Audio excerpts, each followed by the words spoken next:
भरत जी ने विचार किया कि राजा है, रजोगुणी है, यह इसका अभिमान है, अहंकार है, रजोगुणी है जो बोल रहा है।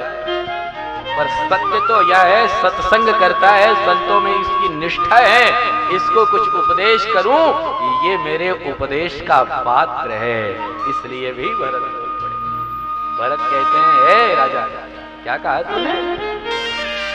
मैं मोटा हूं, मैं पतला हूं, तू मेरे को दंड देगा?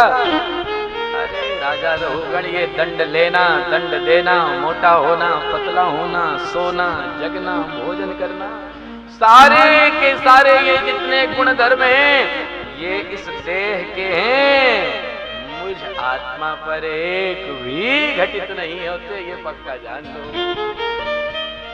रघुगण से जट भरत कहते हैं, स्थौल्यम कार्श्यम व्याधय आधयश्च शुत्रिभयं कलिलिच्छा जराच निद्रा रतिः मन्युरहं मदः शुचो देहे न जातस्य हि मे न संते। ये सारे के सारे जो गुण धर्म हैं, ये सारी क्रियाएं करने वाला शरीर है, भोगने वाला शरीर है, ये मैं न संती, मुझ पर तू मेरे को दंड देगा तो मैं उससे, तेरे दंड से मेरा शरीर भले ही प्रभावित हो जाए, पर मेरे ऊपर कोई आपत्ति नहीं, मुझे कोई समस्या नहीं तेरे दंड से। आत्मा तो तनिक ही तेरे द्वारा दिए गए दंड से प्रभावित नहीं होगी राजा, तू क्या मेरे को दंड देगा? जो ये बातें सुनी तब तो राजा रघुगण के होश उड़ गए। अरे राम राम, मैं जिसको अज्ञानी समझ रहा था, ये तो कोई ब्राह्मण ज्ञानी है। अब की बार पर्दा हटा करके देखा तो मोटा सा शरीर भरत जी का, और शरीर पर ही मोटा सा यज्ञोपवीत दिखाई पड़ा। जो जनेऊ देखा तब तो बेचारा पालकी से कूद पड़ा, सीधा भरत जी के चरणों में आकर के हाथ जोड़ करके बैठ गया। अरे राम राम महाराज, मैं आपको पहचान नहीं पाया, आप कौन हैं? अपना परिचय दो। आप कौन हैं महाराज? आपका जनेऊ देख करके तो मेरे को लगता है कि आप साक्षात भगवान दत्तात्रेय हैं, अवधूत दत्तात्रेय हैं। आप अपना परिचय दो, स्वयं को छिपा करके इस तरह से क्यों घूम रहे हैं? कौन हैं? बताइए महाराज। कस्वं निगूढ़स्य रसेद्विजानां बिभर्ति सूत्रं कतमो वधूतः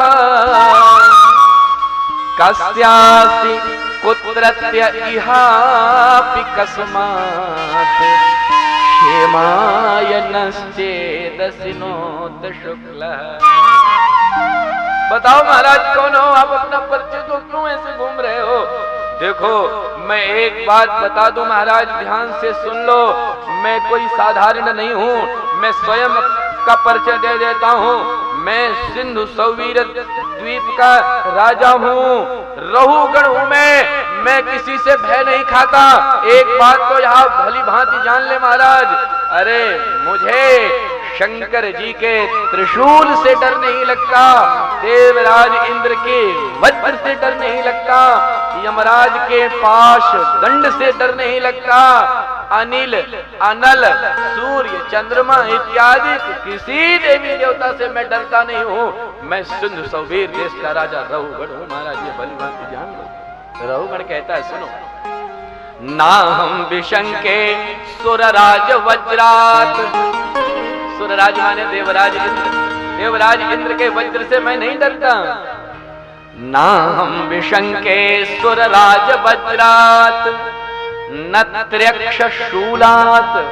त्र्यक्ष भगवान शिव, त्र्यक्ष शूलात शिव शूलात, भगवान शिव का जो त्रिशूल है उससे मैं ना हम विशंके नहीं डरता। ना हम विशंके सुरराज वज्रात न त्र्यक्ष शूलात न यमस्य दंडात् नागन्यर्क सोमानिल वित्तपास्त्रा। भरत जी ने कहा किसी से नहीं डरता तो चरणों में काहे पड़ा है? रघुगण ने कहा एक बात से भय लगता है। किस चीज से? रघुगण श्लोक की अंतिम पंक्ति में कहता है महाराज, यद्यपि मैं किसी से नहीं डरता तथापि शंके प्रशम ब्रह्म कुलावमाना। एक चीज से डरता हूँ। किस बात से? बोले मेरे द्वारा किसी संत का, वैष्णव का, भगवान के भक्त का, ब्राह्मण का, सन्यासी का अपराध न बन जाए, बस इसी बात से मैं भयभीत रहता हूँ महाराज, बाकी मैं किसी से नहीं डरता। आपका जनेऊ देख करके लग रहा है आप भी कोई विप्र हो, इसलिए चरणों में पड़ा हूँ, इसलिए थर थर कांप रहा हूँ महाराज, बहुत डर रहा हूँ। पूछना तो बहुत प्रश्न चाहता हूँ, पर क्या बताऊं आपसे मैं भयभीत हूँ। भरत जी ने कहा हे रघुगण, देख भाई हैं तो हम भी ब्राह्मण, पर खतरनाक नहीं है, तेरे को जो पूछना है तो हमसे पूछ। क्या पूछना चाहता है पूछ। तब तो राजा का उत्साह वर्धन किया भरत जी ने।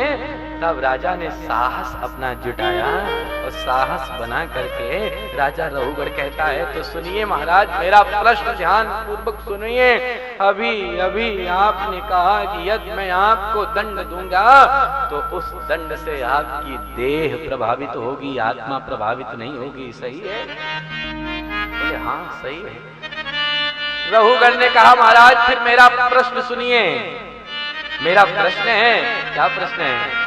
बोले स्थाल अग्नितापात पयसोभितापस्तत्तापतस्तंडुल गर्भरंधे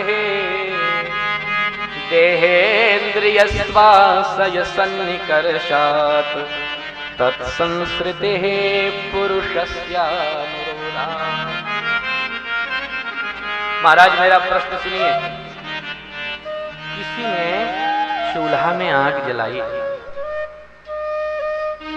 चूल्हे पर उसने बटलोही रख दी, बटलोही में पानी डाल दिया, पानी में उसने चावल डाल दिया, तो सबसे पहले आग के ताप से बटलोही गर्म होगी, फिर बटलोही के ताप से पानी गर्म होगा, फिर पानी के ताप से चावल गर्म होगा, और फिर चावल बाद में पक जाएगा, तैयार हो जाएगा। यह सत्य है?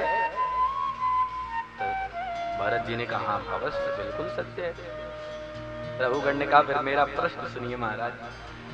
मेरा प्रश्न है स्थाल्यग्नितापात् पयसोभितापस्तत्तापतस्तंडुल गर्भरंधे। महाराज मेरा प्रश्न सुनिए। जब बटलोही में, बटलोही के नीचे आग जलाई गई है, उस आग के ताप से बटलोही में पानी से घिरा हुआ चावल अंदर रखा है, वह गर्म होकर के पक जाता है। तो जो आपने मुझसे कहा कि मैं आपको दंड दूंगा तो आपकी आत्मा उससे नहीं प्रभावित होगी, आपने यह कैसे कह दिया महाराज?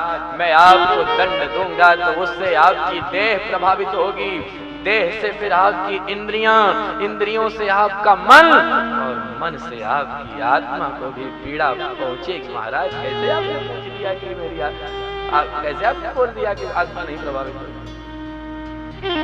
स्थाल्यग्नितापात् पयसोभितापस्तत्तापतस्तंडुल गर्भरंधे देहेन्द्रियश्वासय सन्निकर्षात् तत्संसृते पुरुषस्यानुरोधात्। भरत जी बड़े प्रसन्न हुए, बोले वाह भाई बहुत सुंदर प्रश्न किया है। अब रघुगण भी प्रसन्न हो रहा, आप मजा आएगी, अब फंसा दिया हमने इनको, अब बताएं। भरत जी कहते हैं भाई प्रश्न तो तुमने बहुत बढ़िया किया है, पर एक बात बता दे रहे हैं राजा, रघुगण ध्यान से सुन लो। हाँ बताओ क्या? जट भरत जी कहते हैं रघुगण देख भाई, तूने संतों का संग किया है, सत्संग अपने जीवन में बहुत किए हैं तूने, इसीलिए आत्म तत्व परमात्म तत्व के शब्दकोश तेरे को तैयार है। पर एक बात समझ ले राजा रघुगण, तू महामूर्ख है, तेरे जैसा मूर्ख मैंने मेरे जीवन में आज तक देखा नहीं। मूर्ख अकोविदः कोविद वाद वादान वदत्यथो नातिविदां वरिष्ठः है मूर्ख कहीं का, जैसी तू बातें कर रहा है ऐसा कोई विद्वान बात करता है क्या? अब तो बेचारा सर सर कांपने लगा कि जिस बात से भयभीत था वो लगता है झंझट हो गई मेरे को। भयभीत है राजा रहुगण। जट भरत जी महाराज राजा रहुगण से कहते हैं तेरे जैसा मूर्ख मैंने देखा नहीं। मूर्ख कहीं का उल्टा पुल्टा प्रश्न करता है। रहुगण ने कहा महाराज क्या गड़बड़ी मैंने कर दी? भरत कहते हैं राजा रहुगण अरे सावयव पदार्थों का दृष्टांत ले जा करके तू निर्वयव पदार्थों पर घटा रहा है। जिस अग्नि की बात करता है उस अग्नि को देखा जा सकता है, छुआ जा सकता है, समाप्त किया जा सकता है। जिस अग्नि को ले जा करके चावल पर घटा रहा है उस चावल को भी देखा जा सकता है, छुआ जा सकता है, समाप्त किया जा सकता है। दूसरी तरफ लेकर के आता है तो अग्नि को शरीर से जोड़ता है, शरीर को भी देखा जा सकता है, छुआ जा सकता है, समाप्त किया जा सकता है। पर जिस चावल को तू ले जा करके आत्मा से मिला रहा है, घटा रहा है, मूर्ख कहीं का, अरे उस आत्मा को क्या तू समाप्त कर सकता है? निरवयव है आत्मा और तेरे द्वारा दिया गया दृष्टांत सावयव पदार्थों का है। अरे नैनम छिंदंत शस्त्राणि नैनम दहति पावकः न चैनम क्लेदयन्त्यापो न तोचयति मारुतः। है आत्मा का स्वरूप। एक बात बता दो राजा रहुगण, साफ साफ समझ ले, पानी सर्वत्र बरसता है पर वह पानी सब जगह टिकता नहीं है। ऊंची ऊंची पर्वत श्रृंखलाओं पर जल वृष्टि होती है पर पानी की एक बूंद भी ऊंची पर्वत श्रृंखलाओं पर रुकता नहीं है। पानी वहीं रुकता है जहां गहराई होती है। ऊंचे पहाड़ पर वह जल की बिंदु रुकने वाली नहीं है। ठीक ऐसे ही राजा रहुगण समझ ले, सत्संग तूने बहुत किए हैं, बहुत सत्संग किया है। अरे संतों की कृपा का जल तो सर्वत्र बरस रहा है पर वह अभिमान के ऊंचे शिखर पर टिकने वाला नहीं है। जब तक अभिमान अपना त्यागेगा नहीं तब तक वह संत कृपा का अमृत, वह कृपा का जल तेरे हृदय में रुकने वाला नहीं है। ये बात तो क्या कहता है बीच बीच में, मैं सिंधु सौवीर देश, तू सिंधु सौवीर देश का राजा है। स्वयं को छोटे से द्वीप का राजा होकर के बार बार छाती पीट पीट के मैं सिंधु सौवीर देश का राजा, मैं सिंधु सौवीर देश का राजा। अरे मेरे को जानता है मैं कौन हूँ? का नहीं महाराज। पहचान रहा है? बोले नहीं। भरत जी ने कहा देख और पहचान मैं कौन हूँ। अहम पुरा भरतो नाम राजा। अरे मैं वो भरत नाम का राजा हूँ, वह सम्राट हूँ जिसके नाम से इस समूचे राष्ट्र का नाम भारत वर्ष पड़ा है। एक बार भी मैंने तेरे को नहीं बताया और तू इसी अभिमान में छोटे से देश का, छोटे से द्वीप का राजा इसी अभिमान में पड़ा है कि मैं राजा हूँ, महाराजा हूँ।